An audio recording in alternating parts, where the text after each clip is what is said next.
Whenever mga kapatid na sinisindak ng China ang Taiwan, nagpapadala sila ng isang damukal ng sangkaterbang mga assets nila, barko, jet fighter. Pinapakita nila mga tol kung gaano sila kalaki at kung gaano sila kalakas. Sa pamamagitan nga ng kanilang pananakot, paninindak. Kala mo talaga susugurin na nila ang Taiwan eh. Biruin mo, padala ba naman sila ng sandamakmak na mga fighter jet? Diba? Para lang yun sa drill ha.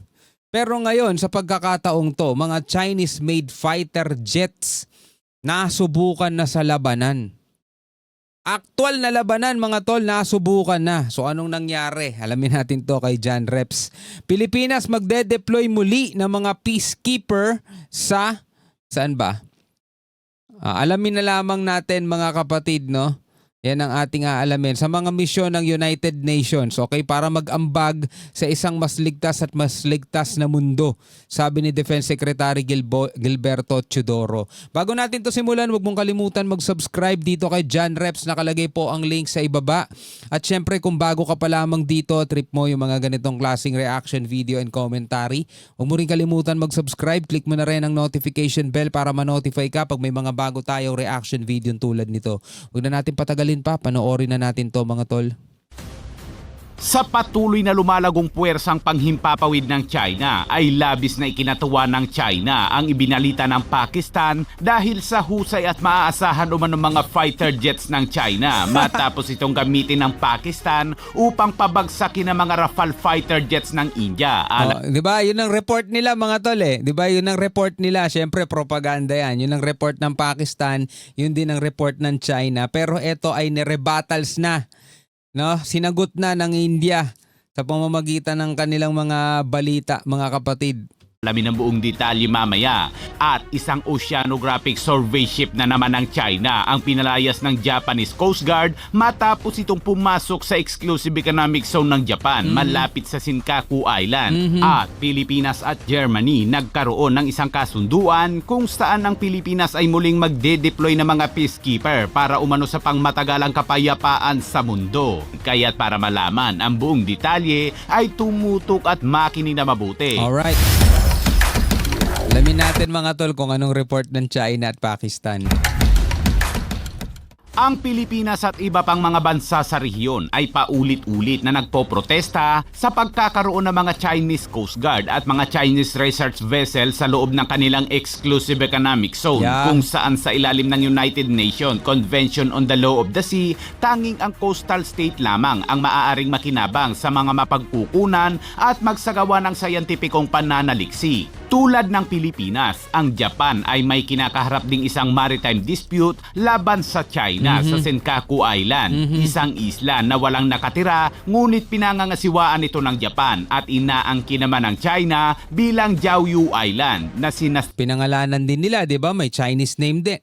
Ganyan din yung ginagawa nila sa ibang lugar. Binibigyan nila ng Chinese name. Sabi ng mga pag-aaral na maaaring mayaman ang isla sa mga reserbang langis at natural na gas. Kaya naman pinagkakainteresan ito ng China. Halos isang linggo na mula nang mag-deploy ang China ng isang advanced na research vessel sa teritoryo ng Pilipinas at habang nagsasagawa ito ng mga illegal na aktibidad ay aktwal namang kinukuhanan ng video ng Philippine Coast Guard at kahit na mayroong presensya ng Philippine Coast Guard at pilit na pinapaalis sila sa lugar ay tila wala itong takot o wala itong pakialam sa mga radio challenge ng Philippine Coast Guard. Wala rin silang respeto. Walang takot, walang pakialam, walang respeto. Ang nangyaring iyan ay nangyari din sa teritoryo ng Japan noong linggo. Ayon sa report ng Japanese News, alas 6:30 ng umaga noong linggo ay isang Chinese oceanographic survey ship na HK-001 ang iligal na pumasok halos 140 miles sa hilagang silangan ng Senkaku Island.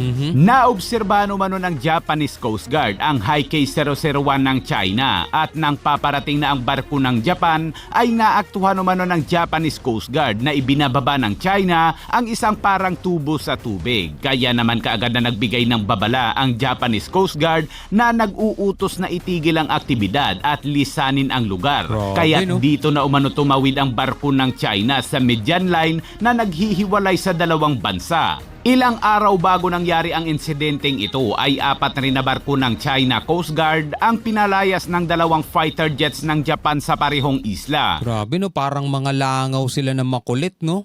Lapit ng lapit. 'Di ba? 'Di ba minsan pag nasa labas ka tapos may umaaligid na langaw sa mukha mo, nakakainis. Parang ganito rin yung ginagawa ng China, no? Habang pinapalaya sila, pinapaalis silang kukulit nila. Talagang gusto nilang angkinin yung hindigan nila. Ayon naman kay Lin Jian sa mga mamamahayag, tagapagsalita ng Foreign Ministry ng China na ang Jiaolu Islands ay likas umanong teritoryo ng China. At sa ibang balita naman mga kabayan, nilagdaan ng Pilipinas at Germany ang isang arrangement Diba? Teritoryo na naman nila. sa defense cooperation sa Berlin noong Miyerkules. Sa isang pahayag, sinabi ng DND na nagkasundo sina Philippine Defense Secretary Gilberto Teodoro at German Federal Defense Ministry Boris Pistorius na gumawa ng isang framework para itulak ang bilateral defense partnership kung saan ang Pilipinas ay magpapadala umano ng maraming Filipino peacekeeper sa mga misyon ng United Nations para mag-ambag ng isang safer and more secure world. Sinabi ito ni DND Secretary Gilberto Teodoro sa United Nation Peacekeeping Ministerial Meeting sa Berlin. At least may ambag ang Pilipinas. Ani Teodoro, ipapadala ng Pilipinas sa United Nation ang isang light infantry battalion mula sa Armed Forces of the Philippines at isang formed police unit sa ilalim ng UN Peacekeeping Capability Readiness System. Ang Pilipinas ay magpapatuloy din sa paglalagay ng mga military observers at individual na opisyal ng pulisya upang suportahan ang mga staff office ng UN mission sa buong mundo. Nangako rin ang Pilipinas na magkaloob ng UN-certified military mobile training teams upang pahusayin ang kahandaan ng peacekeeper sa pagtugon sa pareho mga umuusbong at patuloy na hamon. Nakahanda ang Pilipinas na mag-ambag ng isang safer and more secure world bilang isang pinagkakatiwalaang kasosyo at paghangad ng pangmatagalang kapayapaan sa mundo. Sana Dahil sa sa ano, no? agreements na ito ay malamang Sana sa mga politiko natin meron din peacekeeper, no? Para sa kapakinabangan naman ng mga Pilipino. na magde-deploy na naman ang Pilipinas ng mga peacekeepers sa iba't ibang mga bansa. Pero alam mo bang halos 10 taon na ang nakalipas nang magpadala ang Pilipinas noon ng mga sundalo sa Syria bilang mga peacekeeper. Ngunit imbis na kapayapaan ay nakipagbakbakan ang ating militar sa mga rebelding grupo sa Syria. Yun lang. Nangyari noon ang sagupaan ng mga sundalong Pilipino kontra Syrian malapit sa Golan Heights kung saan nagtagal ng 7 oras ang kanilang bakbakan. Base sa report ng AFP noon ay unang sinugod ng mga rebelding Syrian ang base ng peacekeeper ng Fiji. Hindi nakapalag at sumuko ang mga militar ng Fiji. At sunod namang sinugod ng mga rebelding Syrian ang base ng mga sundalong Pilipino at gusto ng mga rebelding Syrian na isuko ng mga Pilipino ang kanilang mga armas upang malaya umano silang makaalis sa lugar. Ngunit pumalag ang mga Pilipino at hindi pumayag sa nais ng mga Syrian rebels kaya't nakipagbakbakan ng mga Pilipino. Rebel nga eh. Sa 7 oras na bakbakan ay tila napagod ang mga rebelde at dito na nakatsyempo ang mga Pilipinong sundalo na tumakas patungo sa Israel. At nang marating nila ang Israel ay doon na tinanggap at tinulungan ng Israel Defense Forces ang mga sundalong Pilipino. Nanatili sila sa base ng IDF hanggang sa makabalik sa Pilipinas. Grabe, ang tikas talaga ng mga sundalong Pilipino, no? Kaya nila yon. Ang ganitong tapang noon ng mga sundalong Pilipino ay hinangaan ng iba't ibang mga bansa. At simula noon, ang Pilipinas ay hindi na nagpadala ng mga peacekeepers sa Middle East, habang ang China ngayon ay halos 1,000 ang mga peacekeepers sa Lebanon na nagpulasa noon nang bombahin ng Israel ang posisyon ng Hezbollah malapit sa base ng Chinese peacekeeper. Nagpulasan eh. Kaya nga sabi, overrated sila masyado eh. Hindi naman talaga ganun kalakas. At sa ibang balita naman mga kabayan, matapos ilunsad ng India ang Operation Sindoor nito na may pangbungad na salbo ng mga pag-atake sa Pakistan, ay kaagad namang tumugon ang Pakistan kung saan pinabagsak agad nito ang 3 Rafale fighter jets ng India gamit ang made in China fighter jets na Chengdu J-10 Vigorous Dragon. Ang J-10 ay isang multi-purpose fighter jets na gawa ng China China na hindi pa nasusubok sa isang aktibong combat zone o labanan. Ngunit sa pinakabagong armadong sagupaan ng India at Pakistan, sa wakas ay nasubukan na ang kakayahan nito. Kaya't matapos makumpirmang 3 Rafale fighter jets ng India ang pinabagsak nito, abay kaagad na ibinalita ng Pakistan sa China na hindi sila nagkamali sa pagbili ng mga J-10 fighter jets. Kaya ang delegasyon ng China ay labis na nasiyahan sa pagganap ng J-10 sa larangan ng digmaan. Ano na to tawag dito? Na-debunk, no? Na-debunk na to ng India, yung sinasabi ng Pakistan at saka sinasabi ng China ay puro mga propaganda lang, 'di ba, ng China. Pero tignan nyo ngayon, bumagsak yung kanilang yung defense industry, defense company. Lahat nagsibagsakan nagsibagsakan yung stocks nila. 'Di ba? Ito sa mga nakaraang araw na binibigyan natin ng reaction video, mga tol. Napanood na natin.